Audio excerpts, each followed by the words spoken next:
Terror יקרא לבן אימבת וינצרכם כמו ואבת וינצרכם כמו ואבת נעים שמכם ולא יושבת שבו ונוחו ביום שבת שבו ונוחו ביום שבת דרוש נביא ואולמי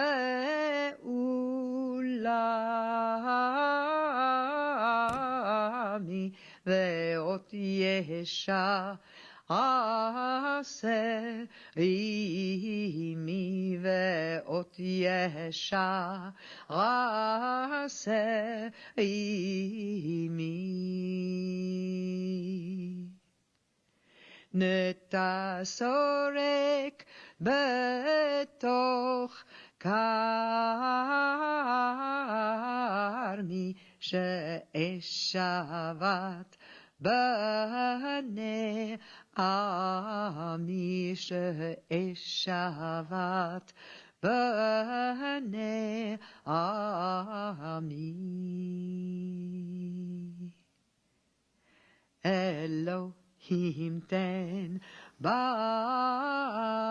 במדבר הר הדס שיטה בראש תדהר הר הדס שיטה בראש תדהר ולמזהיר ולנזהר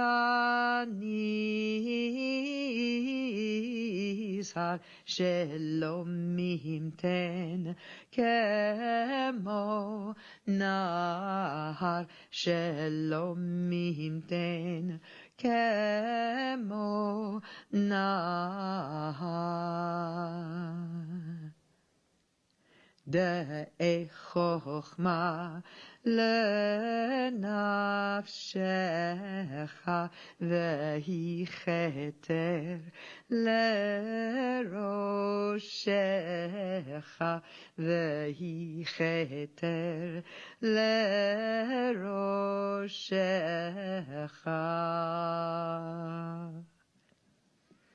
נצור מצוות קדושך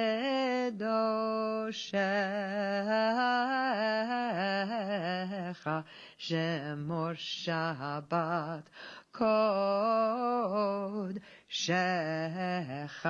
שמור שבת קדושך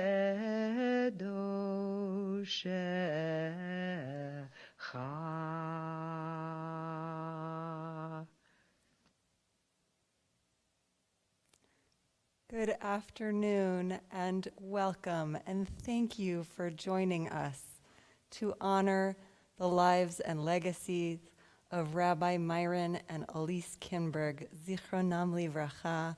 Their memories are such a blessing. I am Rabbi Ruchi Sophia Matzkin-Rubenstein. For those of you who do not know me, I'm the current rabbi of Temple Beth Israel in Eugene, Oregon.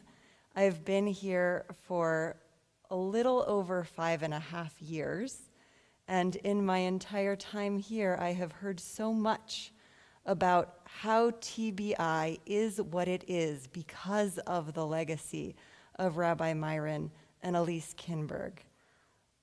Rabbi Myron did the first interfaith marriage at Temple Beth Israel. He developed the Ger Toshav document as a formalized way of recognizing the commitments and contributions of our non-Jewish partners in our community. He also built interfaith bridges beyond this community. He was far ahead of his time in his clarity about both Jewish, Israeli, and Palestinian humanity. He was not afraid of conflict. He encouraged women's spiritual leadership, and Elise, the Rebbitzin, was such a spiritual force in her own right that before they moved away from this community in the fall of 1994, a group of women in the community awarded her a document of smachut, of her own informal rabbinic ordination, in acknowledgement of her leadership. I think it is no exaggeration to say that Temple Beth Israel is the kind of synagogue that could hire a female rabbi 5.5 years ago because of the ground laid by Rabbi Myron and Elise in their years here. So I am so delighted that we are celebrating them today. Although obviously when I first conceived of this event a few years ago, it was my hope that we would be able to gather in person. I am still delighted that Rabbi Myron and Elise's children, Rabbi Johanna and Oni and Moria, are joining us live from various places. I am so delighted that so many of you have contributed memories, photographs, videos, written materials that we will see throughout our program.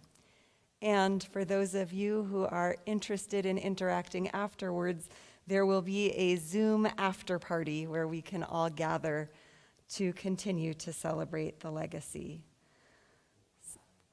We will put that link up at the end in the YouTube chat. For now, as we go through the program, I do encourage you to share in the chat any memories or recollections that arise that did not make it into the program. And I want to again thank you all for being here today, and especially a thank you to Joan Bayless, Patty Barkin, and Dan Weber, who have done so much to pull this program together. I hope you will enjoy this next hour or so as we recollect and honor Rabbi Myron and Elise Kinberg.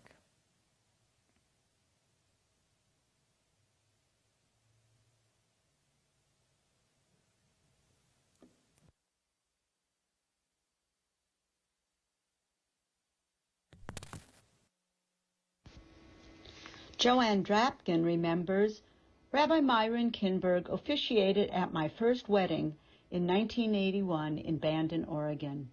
We waited for 45 minutes for Myron to show up at our home for the signing of the ketubah. We knew he was in town and couldn't figure out why he was so late. Upon his arrival, he told us, "I couldn't find my dress shoes." Myron was concerned about wearing his tennis shoes to officiate the wedding. It was Bandon, and no one really cared. So the ceremony went forward with Myron wearing his tennis shoes, and we were all delighted. Myron was such a mensch to drive all the way to Bandon to perform our wedding ceremony.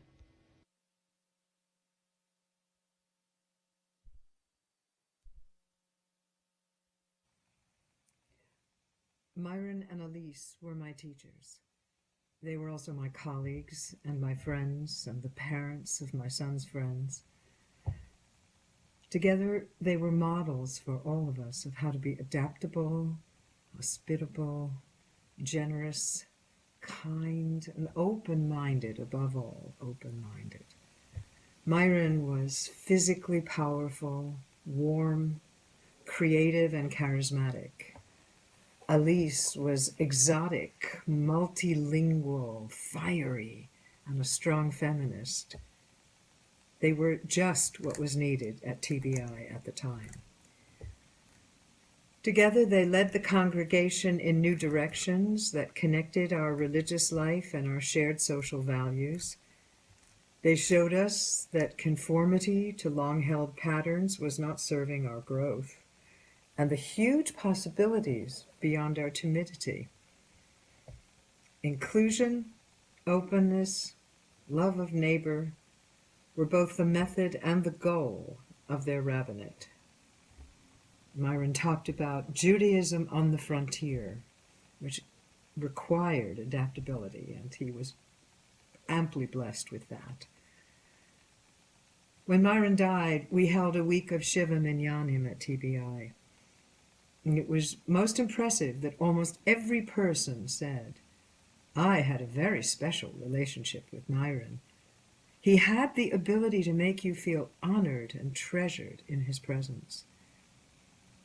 We feel the influence of Myron and Elise today, and we are building on their foundation. What a blessing to have had them among us, though all too briefly. Zichronam livracha, we are blessed that they dwelt among us for a time. I miss them, and they are in my heart.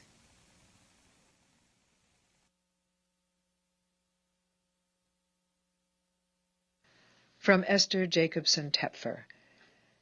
It is very hard for me to believe that Rabbi Myron left this world, 25 years ago.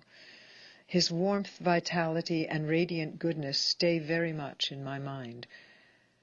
I had the good fortune to work with Rabbi Myron as head of the Tefillah Uminhag committee. What a heterogeneous bunch we were. But we worked with Myron, simplifying some practices and working to make our services relevant and meaningful to our synagogue community. I also worked with Myron in putting together a lecture series on Arab-Israeli relations. That was a long time ago, and at a period when even discussing such a topic was to invite angry challenges from within our own community. I had great admiration for Rabbi Myron, that he should push on with this, that he should insist on the need to consider such a topic. He was really a remarkable, open-hearted, and open-minded human being.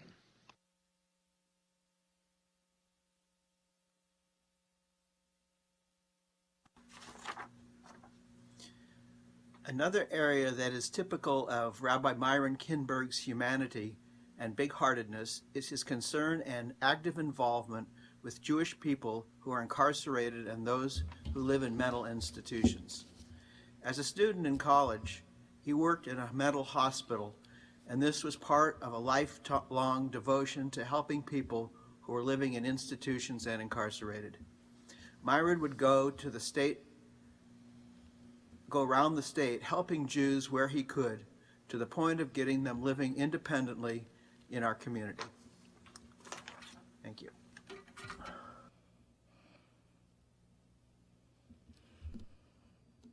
Shalom, everyone. I'm Johanna, Myron and Elise's oldest daughter, and I decided last minute to come down to Eugene for this event. I just felt like if I could, I should, and I'm fully vaccinated, so I drove down from Olympia yesterday to make it here, to be here in the sanctuary, and I specifically requested to speak at this podium, because this is the podium that my dad spoke at when we were growing up, my whole childhood, and before the event today, I shoved my body inside of it, because that's what I used to do when I was a child, is take the oneg cookies and run underneath here, and it was my own private space growing up just to enjoy oneg. It's my oneg Shabbat space. It wasn't as comfortable now, but if you want to see pictures of me underneath this, I'll put them on Facebook after the service today. Growing up in my family, it was very clear that we were living a life of service, that our life was in service to the Jewish people, the whole family, and everything that we did was around the community and the Jewish people. And as hard as that might have been at times, it truly was the greatest gift that they gave me as a human being and a woman and a mother and a wife, and mostly as a rabbi. Because early on in my life, I was given, through this life of service, a gift of purpose. I've never questioned my purpose here. I know why I'm here, why my family's here. We have a rooted sense of purpose. And the gift of groundedness, of growing up in Eugene in this community, so tight-knit and feeling truly grounded in a place, a space, in the community, not just the Jewish community, but the interfaith community, the general community, and even including the community of the trees and the animals and the people of this place. I grew up with very strong roots, and that was part of this gift of service. Of course, the gift of Torah and living a Jewish life and a life based on the cycle of the Jewish calendar.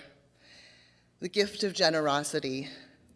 I've always felt like I had enough because they live such lives of generosity.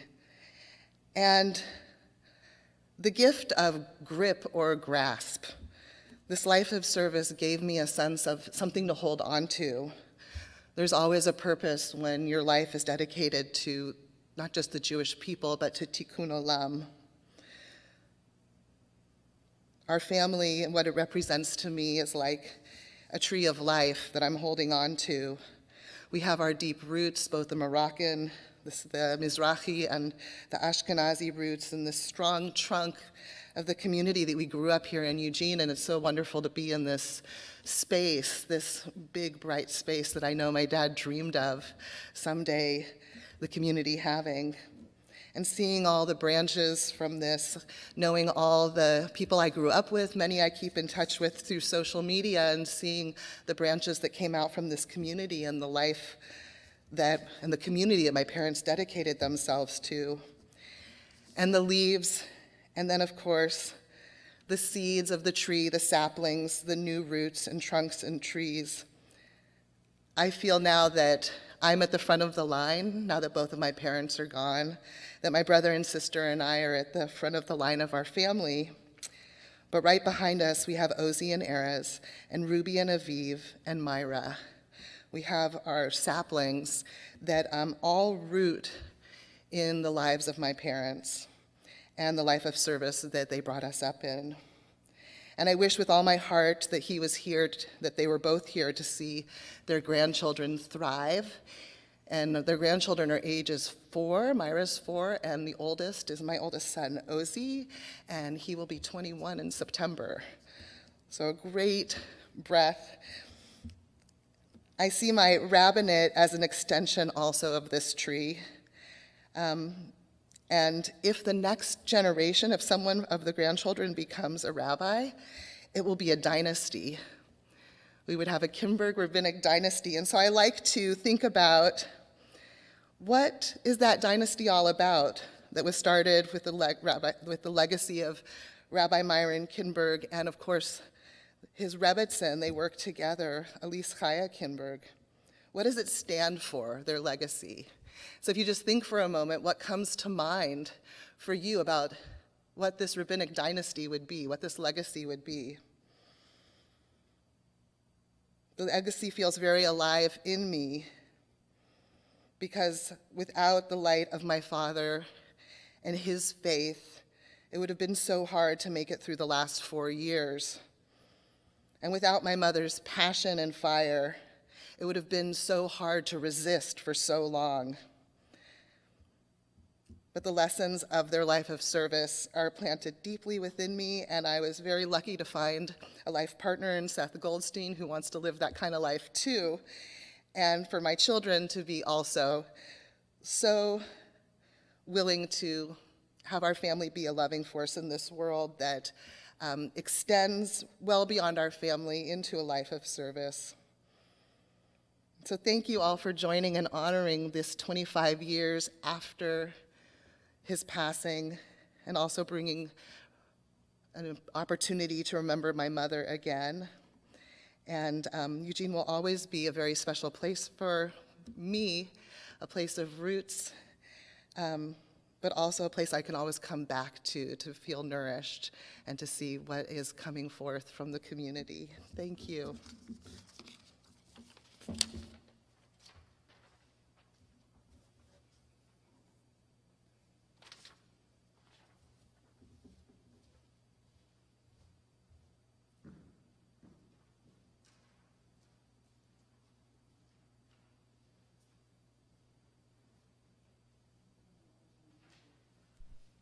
From Carol and Dick Stein.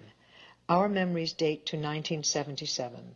Although we were recent arrivals in Eugene, we quickly found ourselves involved in the TBI community and the search for a new rabbi. One spring morning, we hosted a small gathering of community members to meet a promising candidate, Myron Kinberg, and his wife, Alice. We had one central question to ask this warm, down-to-earth prospect. What was his vision for our synagogue? Myron answered confidently, I'd like to see TBI become something larger than just a synagogue, closer to a center for Jewish life. It was an exciting vision which TBI pursues to this day. Our chief personal measure of Myron's legacy is in the careers of our daughters, both university professors in areas that owe a lot to his example. In Rebecca's case, we point to Myron's insistence on speaking of Palestinians, a word that was still, in the 1980s, controversial in many Jewish communities. Now an anthropologist, she focuses her writing, research, and teaching on Palestinian-Israeli relations. She would, we believed, have made Myron proud. Sarah, our second daughter, is an historian. Much of her writing considers Jews often forgotten by Ashkenazi European Jews, not just Sephardim as usually defined, but Mizrahi Jews of Africa, Greece, and the wider Middle East, including Turkey. In this, perhaps she owes a debt not just to Myron, but also to Elise, who always spoke for and as part of that other Jewish tradition that faced discrimination in history books and real life. We consider it a tribute to Myron that two girls who grew up outside the traditional centers of American Jewish life pursued academic careers so strongly related to their own Jewish background. We always loved Myron, his warmth, his generosity, his deeply ethical character. We will never stop missing him.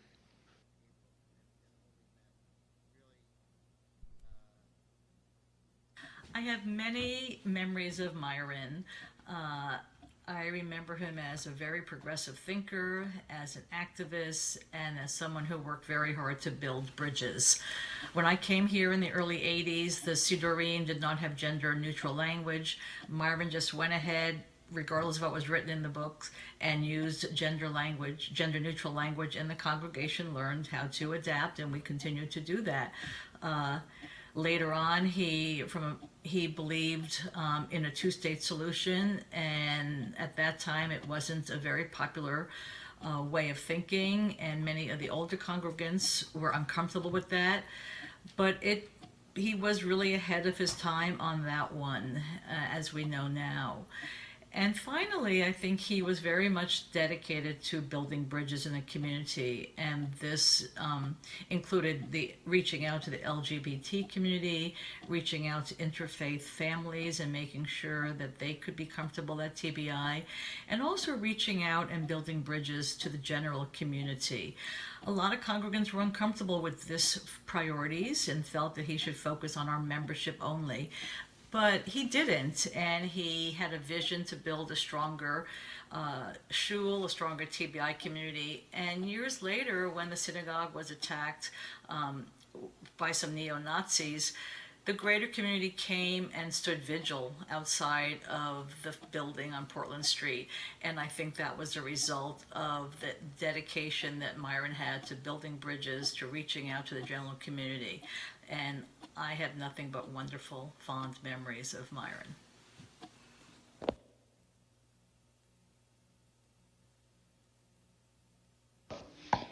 Raphael Goodblatt wrote, Rabbi Kinberg provides me with two very important memories. The first is that he officiated at our wedding. We are still married. A small part of that, I am sure, is due to his good wishes. The second story is about softball.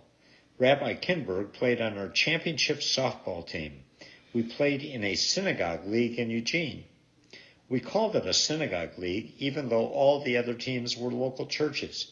He would slide into base like a professional. Practice was the most fun. Running around like a kid, softball, the closest we could get to baseball, the great American pastime. Rabbi Kinberg played high school baseball. He was a catcher, and he played softball like he was a pro. One day at practice, I was playing a little shortstop. A ball is hit deep to my right. I field the ball, look to first base, and there is Rabbi Kinberg waiting for the throw, stretched out at first base like a pro. For one split second, I had to hesitate. My father was a rabbi. He was not a baseball player. When I looked to first, I thought, wait, this is not a rabbi, like I know a rabbi. A rabbi does not stare back at you, encouraging you to get the runner out. My hesitation was only a moment. Thanks to Rabbi Kinberg, stretched out at first base, he kept me focused. While I know this is a small memory, it is a very loving memory. Thank you, Rabbi Kinberg, for the day of my marriage and a softball memory that showed me the many sides of rabbis. May your memory forever be a blessing. And Steve Ungerleider added, I think of him often. I love the guy. He was an amazing athlete, so we had a great bond.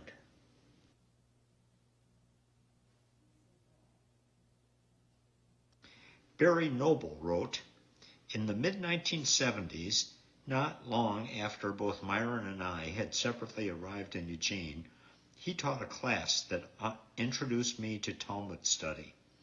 I had no previous idea of the riches to be uncovered there. In 1992, when my family and I moved back to Eugene, the Kinbergs helped welcome us to the Jewish community by serving us dinner at their home. Later that year, Rabbi Myron made his most meaningful contribution to my social, religious, spiritual life. He compiled the liturgy for and began the weekly Jewish meditation service on Thursday mornings. This small group played an important role in my life for more than 15 years. Rabbi Myron rarely attended meditation services. I think 7 a.m. was a bit early for his tastes. But on one particular occasion, he and I were the only participants. For the final portion of the service, the instruction is to join hands. Without hesitation, Myron clasped my hand and we turned to face the ark. Now, 25 years later, I remember clearly that his hand was warm and solid. So also was Rabbi Myron's heart.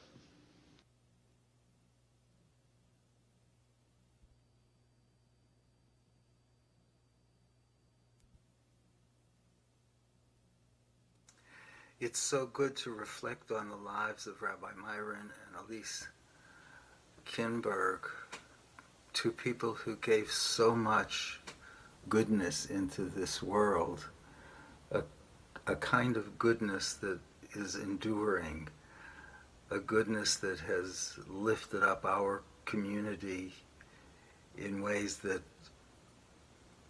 are beyond imagination. So many ways, so many relationships and actions that brought goodness into the world. Those of us who are blessed to have worked with Rabbi Myron at TBI and to be inspired by all of the works that Elise brought into this world have been blessed by knowing them. For those who are present in this memorial who didn't have the honor of working with Rabbi Myron and Elise, you should know that you do know them through their works that have endured, that have contributed so greatly to the vision of our congregation, and their work is enduring in the world through the many ways that we benefit from their efforts. When I think of Myron and Elise, I think of words from the Psalms. I've always made this connection with Rabbi Myron, particularly over the years, and then understood that these words are also so true for Elise. So I'd like to share these words from Tehillim. Mi ha'ish hechafetz chayim ohev yamim lirotov אישה החפצה חיים, אוהבת ימים, אוהבת ימים לראותו. ניצול לשון חמרה ושפתיך מדבר מרמה, סור מירב עשה טוב, בקש שלום ורודפהו. Who are those who desire life for the sake of seeing goodness in the world? That's a true reflection of the lives of Rabbi Myron and Elise. May their memories always be a blessing as they have always been to us. Be well. Shalom.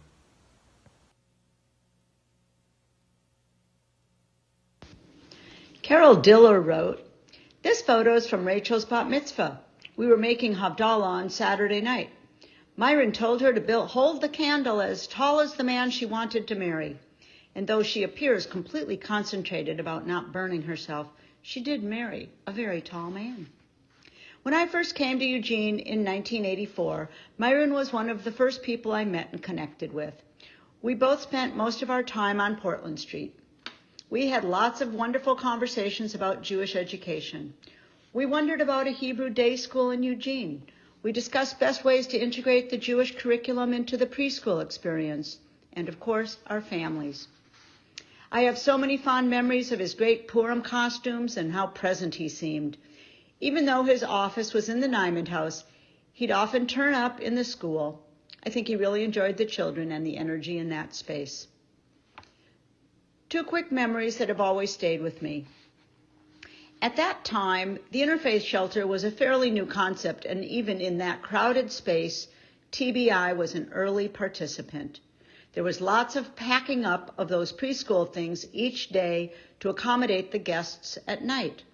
One of those mornings when I came to work, prepared to transform the space back from bedroom to classroom, I found Myron cleaning the toilets to help get us ready for the day. Certainly not in the rabbinic job description. Also, for many years, Myron led a weekly early morning meditation group in the sanctuary. It coincided with the time the children were coming to school, and they often experienced the accompanying noise of young children in the background of their meditation. I would often apologize for the disruption of their quiet space, and Myron used to say to me that the noise of happy children was one of the best noises and not at all upsetting to him. I so appreciated his energy, both as my rabbi, but also as a mentor during my early days as a Jewish educator. Finally, a word about Elise. Such a smart and fiery woman. She seemed to me like a whirlwind, doing so many things at once. We had one fairly intense disagreement in the social hall. I have no recollection of the issue, but I remember was when it was over, Elise was just fine. No carrying a grudge or tension between us at all. To Johanna, Oni, and Maria, I know it must have been hard to share your parents with so many. I always treasured my limited but significant time with them.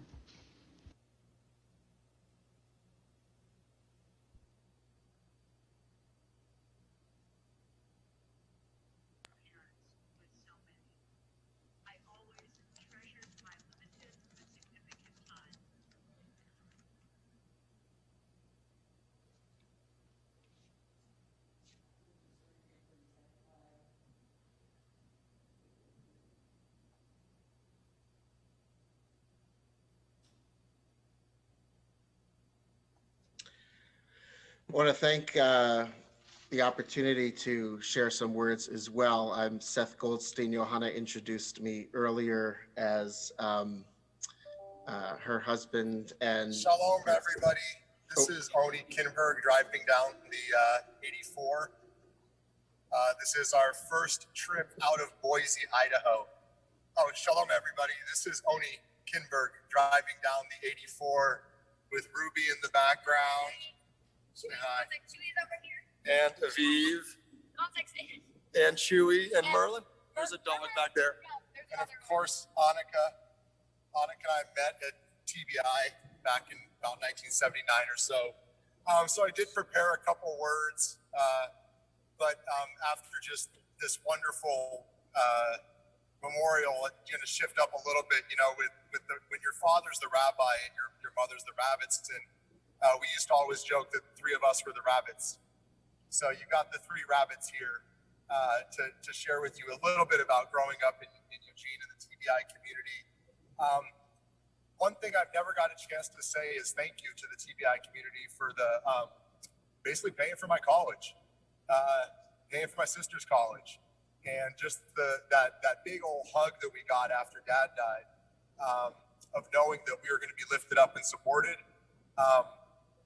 In no small way, that has led to me going on and doing social work as a career. I would tell the story all the time that one of the reasons I went into social work is because after my dad died, as being a leader in the community fundraised and came together to pay for our educations. And in a large way, doing social work has been a way to kind of give back. And so while I've got you all here, I wanted to say thank you for that. Just a brief memory of growing up in Eugene that maybe most people aren't aware of is that quiet walk back from Bell Hall or Beale Hall after high holiday services. That's one of those memories that there's only a few people got to share. Was walking back with Dad from Bell Hall after high holiday services, and those quiet conversations after leading the community. Somebody asked me the other day, you know, if there's times when Jews all come together, and yeah, the holidays is when we all come together. It's a big deal for those rabbis, but then you get those quiet moments afterwards. And so I just thought while I had this group of TBI folks sharing a little bit of that quiet walk back from Bell Hall up to College Hill at our house on McMillan Street, where the old temple used to be. You know, I got a couple stories over the past weeks from Claire and other people, and it made me think about a rafting trip I was on a couple years after Dad died with Jerry Maliner and Jan Smolowitz. I was with Monica and her dad, and Jerry kind of pulled me aside around the campfire and said, you know, I wanted to tell you a story about your dad, but one thing you need to know about your dad is no matter who he was interacting with, he always treated them the same, whether it was a senator or a housekeeper or a new immigrant or somebody who founded the city. He never changed how he interacted with somebody based on their status. And I've heard that from other people. You know, sometimes you get to know your parents by the stories that other people tell you. You get to know them as a person, but you don't get the chance to you know, be an adult and get to know them as an adult. You sometimes get to know them through the stories that people tell you. And I've heard that a couple times this week, that he always treated everybody the same. And just wanted to share that with you guys. Also, you get a chance to shout out to Jerry Maliner and also, of course, Jan, who we also miss. Just super briefly, because a lot of you guys didn't get a chance to see my mom when she was here in Boise, you know, before she passed away about a year and a half ago. She was a dynamo. She was, a big chunk of the Jewish community here in Boise. And she was teaching. She was teaching Hebrew. She was teaching bar mitzvah. She was disrupting things.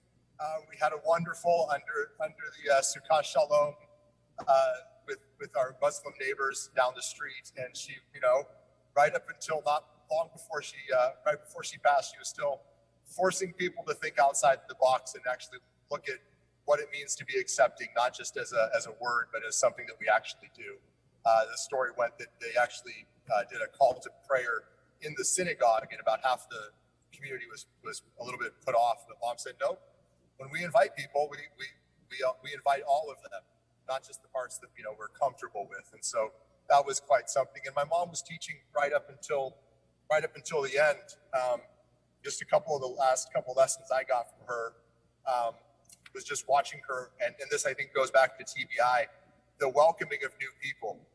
You didn't have to get off the bus but a few feet, and you already had an invitation for a Shabbat dinner or for a Shabbat lunch. or just to go for a walk, and you might even be invited to be on a committee. And she was still doing that here in Boise, frequently using Annika and I's house as the hosting place. But we got the opportunity to host a lot of people. And one of the last lessons, it just came from a walk that we were on, where we were talking about, raising Ruby and Aviv, and she was telling me about growing up in Morocco. And she said something that it was one of the last conversations I'll remember. She said that her father never gave her gifts, but her father never gave her gifts. He gave her responsibilities, and that's just such a great little line right there. When it comes to remembering my parents, but also thinking about how to keep everything very real and not just in the past. And that idea that, just one little lesson I want to share with you guys. I can't thank you enough. 25 years later, still remembering Dad and his presence. Of course, I've got to mention the time I worked for him at Soraya's, and can't think about Eugene and TBI without briefly mentioning him and their friendship. And thank you guys. That's all. Bye. Bye. Bye. Bye. Bye, guys.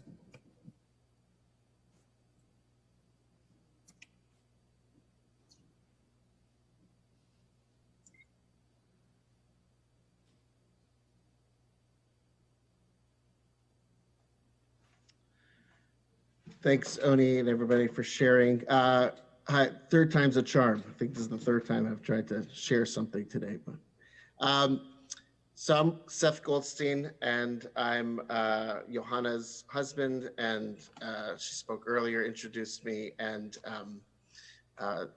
Myron and Elise's son-in-law. And in just thinking about their life and legacy, over these past years, I had the opportunity, since Johanna and I have been together and married and building a family together, to spend a lot of time with Elise, who before her passing, as she lived with us and near us and around us for a long time, and had that opportunity to really learn a lot from her, and from what others have shared. And that's just been a real blessing for me personally and for our family. And almost at the other extreme, I really, unfortunately, did not have a lot of time with Myron. We, Johanna and I had met in the fall of 1995 and started to see each other in the following February. And of course, he passed in April of 1996. And so I really only had the chance to visit with him once when Johanna and I visited the family out in East Hampton and saw him just briefly for a second time. So it is, feel that sense of loss that over these years, a person who was so powerful in the life of my family and community, that I never had the chance to meet personally. But I can attest to the fact that there is, what I learned from that is that there is just a real power in influence, and that the influence that a person can make in this world is tremendous. And that I have learned so much from Myron, not from him directly, but from his children, Johanna especially, from his writings, which I've had the opportunity to read, from stories about him, from the people that he touched, from the example that he set. And I know that I am, and also serving as a rabbi, that my rabbinate has been influenced by his, even though we didn't have direct content that way. So I'm blessed by his memory, blessed by Elisa's memory as well, and know that all that he has given to us will be continued to pass down in our family and the communities, the Jewish communities that we serve. Zichronam livracha. Ann Cole writes, When Rick and I first moved to Eugene in 1989, I was engaged but ambivalent about converting. I had met with Rabbi Harold Kushner in Boston, and he spoke in the old style of converts being a sty in the eye, and I had gone to some services that left me cold. When in Eugene, I joined the early morning meditation group which Rabbi Kinberg started. First it was just the two of us, then others joined, Shirley, Barry, Lisa, Dorothy. We meditated together week after week. The chants and prayers we learned continue as part of my daily meditation even to this day. One morning when I was in the parking lot waiting for the doors of the sanctuary to be unlocked, Rabbi Kinberg appeared, and we walked to the business office together to get the keys. On our way back to open the door, Rabbi paused and looked up and said, "This is the day that the Eternal One has made.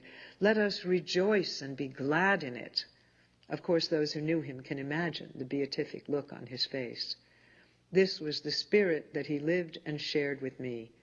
Through the weeks of this meditation time with our dear group, I decided that I could convert with Rabbi Kinberg as my rabbi.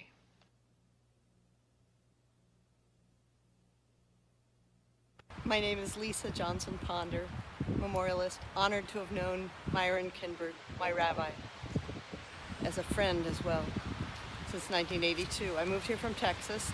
They warned me, don't move to Oregon, there's no Jews there. I said, there are. Within minutes of arriving in town, I was on the phone with Elise Kinberg, and within hours and days, I had eaten at their home and gone to services.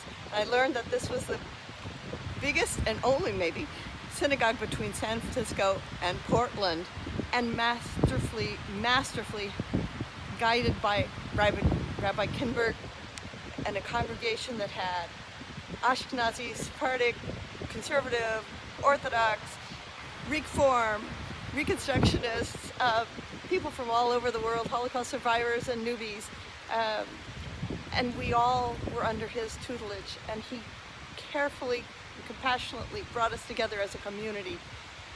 I learned so much from him. I always will remember his big smile and his gorilla suit at Purim, or his becoming a kibbutz woman in Purim.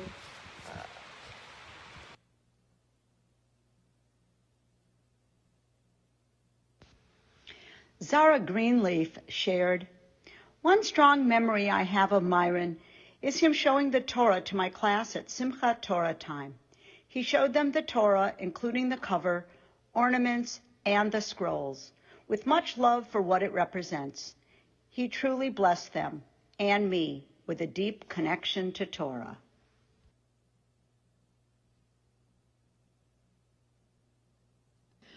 Raz Slovic wrote, "For several years during Rabbi Myron's tenure here, we worked together to help people, Jewish and not Jewish, who were homeless and at risk, and tried to help them put their lives together. Rabbi Myron and I developed and nurtured the Council on Jewish Life. This included a monthly newsletter and activities for seniors and others. This was years before there was a Jewish Federation in Eugene. He was a good friend, always reaching out to TBI members and others with his big smile and warm welcome. I remember him fondly. Another memory is that with the help of Rabbi Myron and support from TBI members, we assisted a family of 4 from Vietnam to come to Eugene. We rented and furnished an apartment. We enrolled the 2 kids. We helped with clothing and with food, and helped Trum find employment. The family moved to California after a year to be near other people from Vietnam. They came to see us years later, and Trum said he was reborn when we brought them here. Rabbi Myron was a major supporter of this important effort." Thanks to the steady leadership of Rabbi Myron Kinberg and a group of TBI members, in particular Jerry Malliner, Cindy Gabay, Martha Ravitz, and Ellen Todris, our congregation raised $50,000 for the emergency rescue of Beta Israel, black Jews who had lived in Ethiopia for thousands of years. We joined the American Association for Ethiopian Jews, and per capita, the Eugene community raised more money than any other city. This money enabled the rescue by airlift of about 20 people. Between 1982 and 1994, 50,000 people were rescued and settled in Israel. Once the validity of their claim to being Jews was settled by the Jewish authorities, the state of Israel accomplished this heroic mission, one of the largest rescues of Jews in history.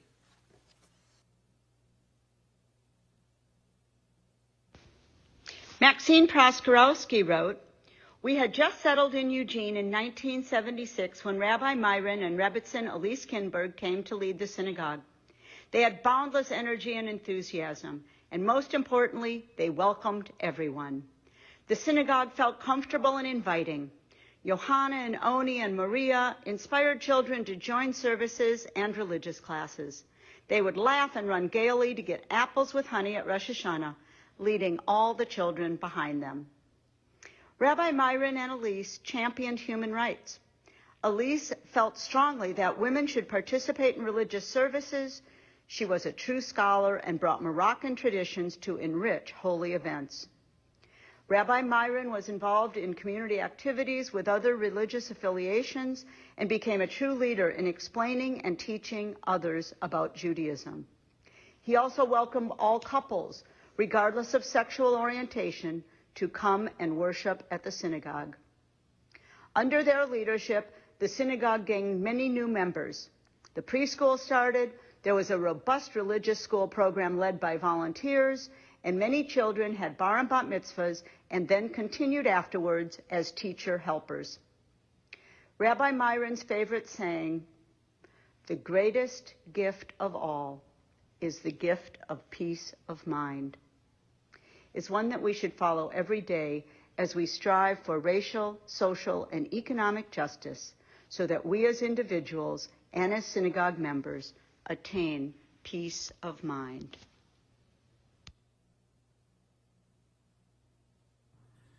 Hi, I'm Dan Bryant, one of the former pastors at First Christian Church in the heart of Eugene. Very delighted to share with you in this service, a celebration and memory of the Kinbergs, who are so important members of this community. You know, I first met Myron shortly after I came to Eugene in 1991. Yeah, I'd only been here a few weeks, and it was at the conclusion of one of our Sunday services. In walked Myron with a group of young teenagers. I suspect it was probably a bar mitzvah class of some sort, and had this wonderful conversation with him and the kids. And afterwards, one of my parishioners came up to me very confused and said to me, they don't believe in Jesus, do they? Just couldn't understand why they were coming to our church. But, you know, Myron was so important to the interfaith work in this community. We had this breakfast club of clergy that my predecessor, John Moore, and Greg Flint at First Congregational Church, and Bo Harris at Central Presbyterian had started several years before I came. And then Gary Powell at First United Methodist and I joined the group in 91, and it was out of that group that the interfaith services really began, because there was this Thanksgiving service that rotated among the Protestant churches, some call them the big steeple churches, and when it became turn for First United Methodist to host the service, Gary invited Myron to be the preacher that year at that service, and that was the very first interfaith service that then became this wonderful rich tradition on Thanksgiving of interfaith services, and then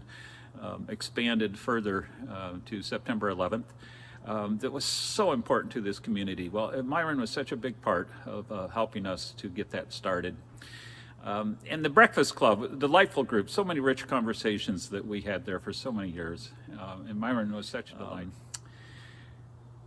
His premature death was such a big blow, I know, to all of us. And I just hope that the memory of the Kinbergs, the blessing of his whole family, really, not only to TBI, but to our whole community, that memory will continue to be a blessing to all of us as we seek to fulfill that vision of God's shalom for our world that the Kinbergs so embodied in so many ways. Bless you all.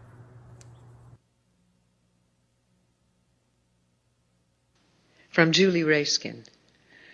Last week, as I prepared to teach a section on families in my Introduction to Queer Studies class at the University of Oregon, I found myself remembering the many ways Rabbi Myron and Elise Kinberg offered spiritual and practical support to my own queer family.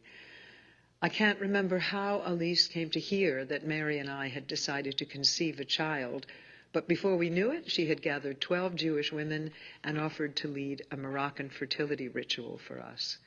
We found ourselves sitting shyly at the head of a long table in the Portland Street Synagogue as Elise gave us dates filled with butter and had me brush buttermilk onto Mary's face with a sprig of mint while being blessed by the matriarchs, lesbian and straight. The ceremony was affirming at a time almost 30 years ago when lesbians felt we were doing most things on our own, making it up as we went along. It felt wonderful to be upheld by an ancient spiritual ritual in the synagogue itself. And it worked. When our son was 2, Rabbi Myron helped us with the second parent adoption. As insulting, frustrating, and expensive as the process was back then, it felt incredibly supportive and legitimizing to have Rabbi Myron's letter written on our behalf that we could include in our documents to the court. This deeply personal experience of our son's conception and birth took place just a year after the vicious anti-gay Oregon Measure 9, and Rabbi Myron and Elise were just as supportive as political allies as they were spiritual ones. During that very difficult time for lesbians and gay men in TBI and across Oregon, Rabbi Myron and Elise encouraged and supported congregational education and organizing, inviting everyone to understand that Measure 9 was a threat to all of us, gay and straight. And like the fertility ritual, it worked. Bye-bye, OCA. I remember Rabbi Myron and Elise as true allies who helped TBI to become the LGBTQ+ affirming congregation that it is today.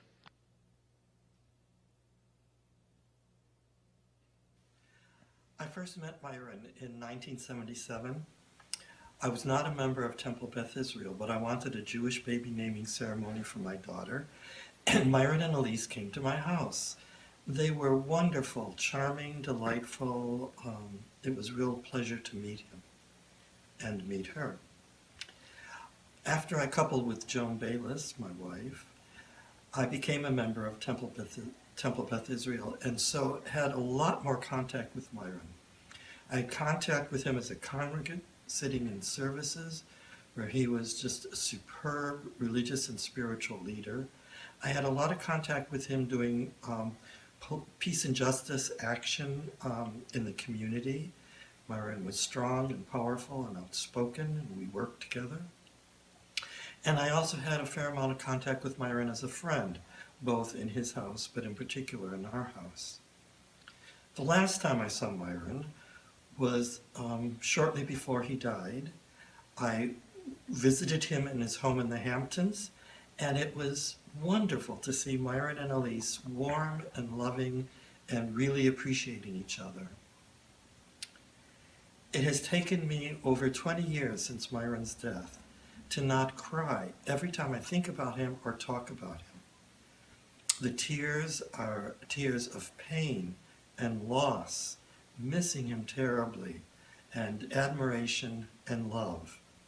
I don't cry anymore, but there's still lots of admiration and love. Myron was a blessing for all of us.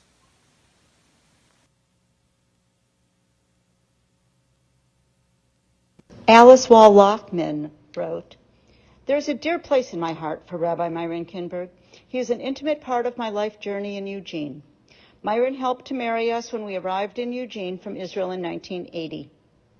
He bar and bat mitzvahed my children, and when they grew up and my marriage ended, Rabbi Myron performed the get ceremony, agreeing to role play my husband who refused to participate in verbally releasing me from our marriage vows, ultimately creating a space for me to move on in my life. In 1988, when my dad died in Eugene, Rabbi Myron helped with my dad's tahara and funeral, offering a written eulogy of depth, understanding, respect, and honor that my family still treasures. Rabbi Myron's presence was not just personal. He exemplified courage and pikuah nefesh, valuing life above all. He and Elise made the choice to donate his body, including his corneas, to the eye bank and his skin to burn patients to help heal others, setting an example that was not so common at the time. In life and death, Rabbi Myron was a precious source of chesed, generosity, and wisdom.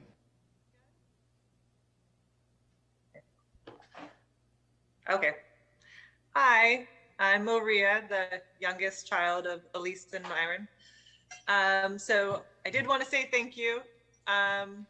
Thank you to Joan Bayless and to Dan Weber and to Patty and the whole committee that was involved in this, and the rabbi and the congregation at Temple Beth Israel. Of course, it would have been lovely for us all to be together in person, but this video is a time capsule too, and it's something that we can continue to share and watch. So I really appreciate that this has been put together. I wanted to start by introducing some people, hopefully. I'm here in Jersey City, and this is my daughter, Myra. Myra, named after Myron, and her middle name is Elise. So she was named after both Myron and Elise. She's 4.5. Do you want to say anything, honey? Well, okay. So my mommy's mom is my sister. Yeah. So she got to meet Elise. And so my mom's mom is my great grandma, and my mom's dad was my great grandpa. We're still working on some things. And she's yet to have a math class. She's only 4. And this is my husband, Nicholas, who unfortunately did not get to meet my dad, but did get to meet my mom and spend a lot of good quality time. And well, maybe you get Manny in here too. We also have a dog. This is Manny. That's Manny. That's Manny. That's Manny, our dog. Okay. Just for some comic relief here. That's Manny, our dog. But I did want to say, one of the things I remember about growing up in Eugene and really growing up at the synagogue was running around the temple during services, and not really being in the services, but running around as a little kid. And that was okay.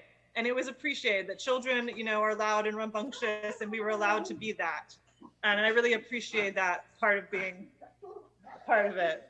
And then when I was old enough to actually sit through services, I remember my father sitting on the bima, especially when it was a bar mitzvah service, and he would sit there on the bima as the student, was giving their sermon or reading from the Torah, and he would just be beaming. And I just remember seeing him with that smile on his face, appreciating, the students. And when it was my bat mitzvah, I remember, my parents coming up to bless me, and that my father was, crying. And he's such a strong man, and he was crying, and he was so proud of me at that moment. And I didn't really understand what that was about. But now that I'm a parent, I can see, how much pride you take in your children. So the community in Eugene was such a huge part of my upbringing. And my parents really taught me, what it means to build community and how that's about building relationships, not just, within the Jewish community, but also outside of the Jewish community too. And they, both of them, they fought for justice. That was one of their core values. And they didn't just talk about justice, they pursued justice. And, Myron did that as a rabbi on the pulpit, in his work, and all of the things that have been described this evening. And Elise did that as well. As a teacher, I remember her talking about diversity and inclusion when I was a kid, and now as an adult, and I work in the nonprofit world, that is one of those core things that we are all our guiding principles. And so I really think of them as trailblazers in the work that they were doing in Eugene. And I see that so much of what they did is continuing to happen, and work is continuing to be built on. It's heartbreaking that Myron didn't get to live to see his children grow up and his grandchildren grow up. But Elise was there with us, for the last 23 years. She was there, and she did get to be with us as we grew up and as our children grew up. And we had a tradition of spending Yom Kippur and Rosh Hashanah together for the last, several years. And this last Yom Kippur, before she passed away, she reflected on her life. And she talked about how proud she was of her children. And that was really a testament to her life. And I feel that she carried Myron with her, and that, we're continuing her legacy. And I think the congregation is as well. And I see the ripple effects of all that they've done. So that's just what I wanted to share. And thank you, Agal, again for all of this.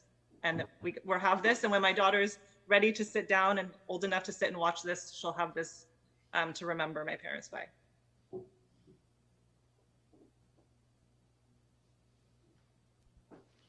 From Evelyn Gould. As a woman alone in Eugene, Rabbi Myron and Elise were a lifeline to me, inviting me to dinners and shoring up my Jewish life as possible. Elise was both my student of advanced studies in French and my teacher of Hebrew in French. So many valuable lessons stay with me, so many hours of French conversation and wisdom. Like so many others, Hap and I were privileged to be married by Rabbi Myron in a beautiful and meaningful ceremony and thousands of blessings over Kiddush. I miss them both profoundly.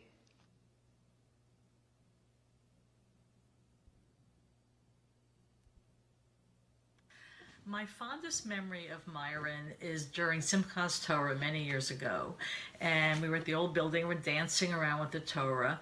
And I'm 28 years old. I was raised in a very large conservative shul. I'd never been close to the Torah. I'd never been on the bima. And all of a sudden, Myron hands me the Torah. And it was magical. As a woman, it was very profound for me. And to this day, I can still feel the joy of that moment.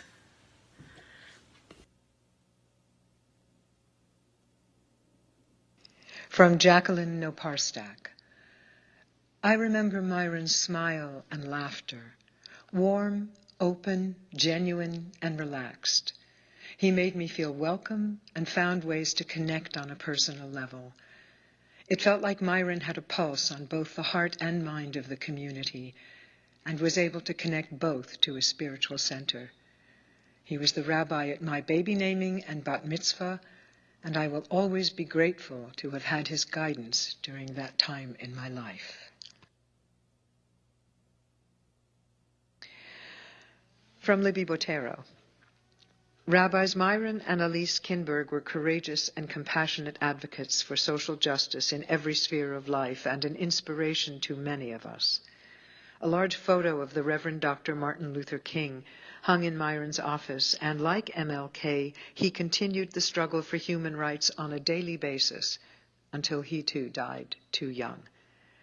Elise was an outspoken feminist and teacher, constantly working for inclusiveness within Judaism and the larger multicultural community, including women and the LGBTQ+ community. Myron's paper on Ger Toshav, creating a means of officiating at some interfaith marriages, was controversial at the time it was published, but later became a norm in many liberal Jewish communities. This dynamic duo challenged themselves and each other and the rest of us to open ourselves to growth and making the world a better place.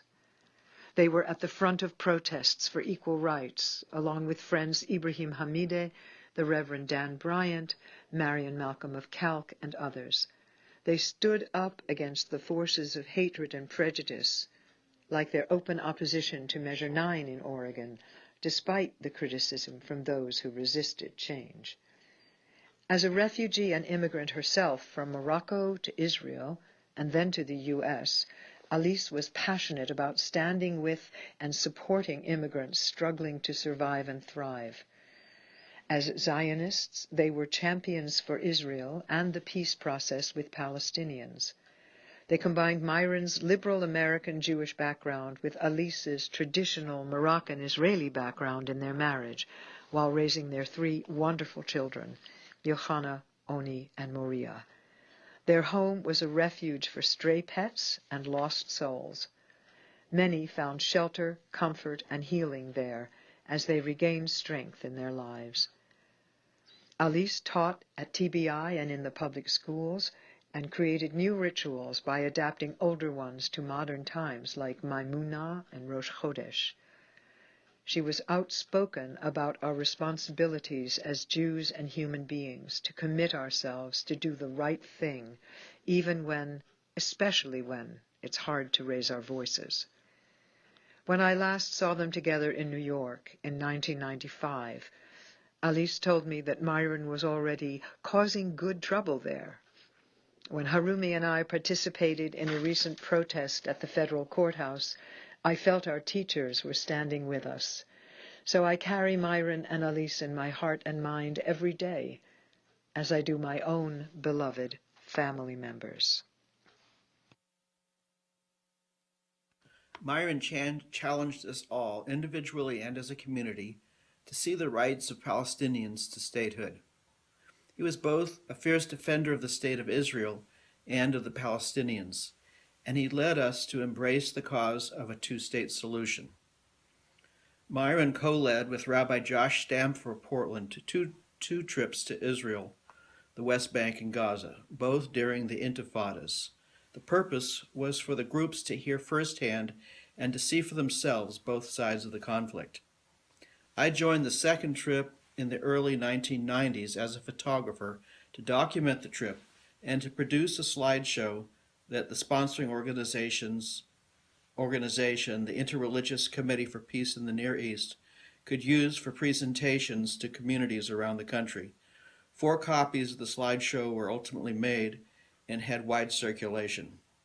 The incident I would like to describe happened at a United Nations-run school in Gaza. The group was in a classroom listening to a talk by the Palestinian administrators. I had noticed on my way into the school that the walls surrounding the school were vividly spray painted with political messages in the colors of the Palestinian flag. I wandered out of the classroom and into the courtyard to take photos, and while doing this, a bulky middle-aged man approached me and in no uncertain terms explained that there would be no end to the conflict until all the Jews had been killed or run out of what is now Israel.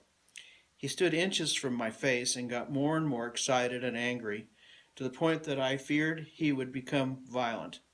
We were taught to listen and not lecture, but the listening seemed to be coming to an end when fortunately Myron came outside, perceived my predicament, and engaged the man so I could make a quick exit.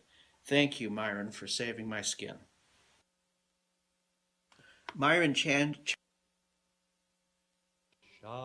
Shalom Yerushalayim, Shalom Shalom Yerushalayim, Shalom Shalom Yerushalayim, Shalom Shalom Yerushalayim. Pray for the peace of Israel. Pray for the peace of Ishmael.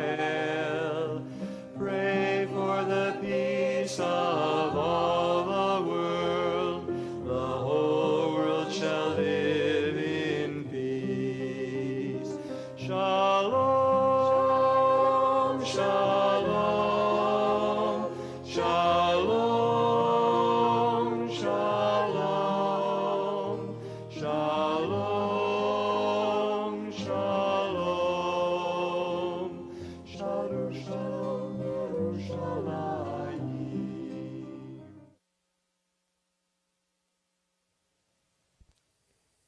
Thank you so much to everyone who contributed photos, videos, memories, and thank you to all of you for being here and joining us on this day. You are all invited now to stay and join a Zoom after party and connect with each other and continue the memory sharing and perhaps some quelling over Kinberg grandchildren, although I make no promises, via a Zoom gathering, and the link is appearing in the chat. Whether you go off into the sunny afternoon or stay for a little chatting, may you do so in peace. And may we all be inspired by these memories of Rabbi Myron and Elise Kinberg, Zichronam Livracha. Their memories are for blessing. May we be inspired to continue to work for justice, for inclusion, for creating that expansive community that they envisioned, that they worked so hard to build, and that is still in development to this day. Thank you all for your part in that, and thank you for continuing to live the legacies of Rabbi Myron and Elise Kinberg. Seitchem l'shalom. Go in peace.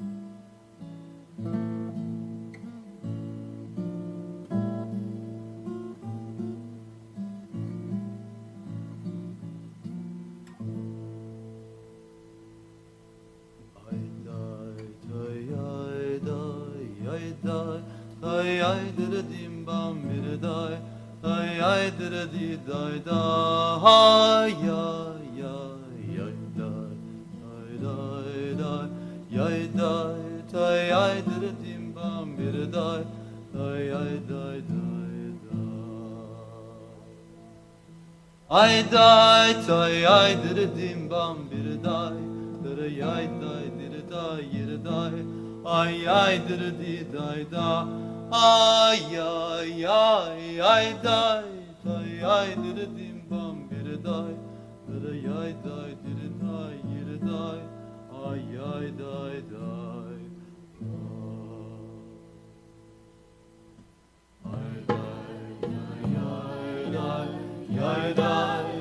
I did a dim bum, did it I did a dim bum bum, I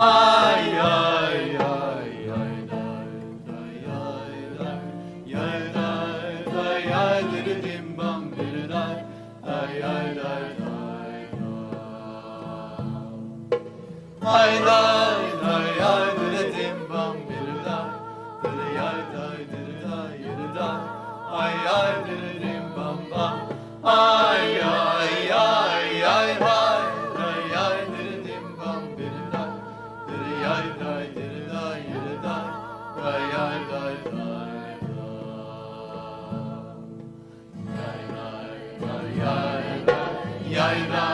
it I did a dim bum, did it I did a dim bum bum, I did a dim bum, did it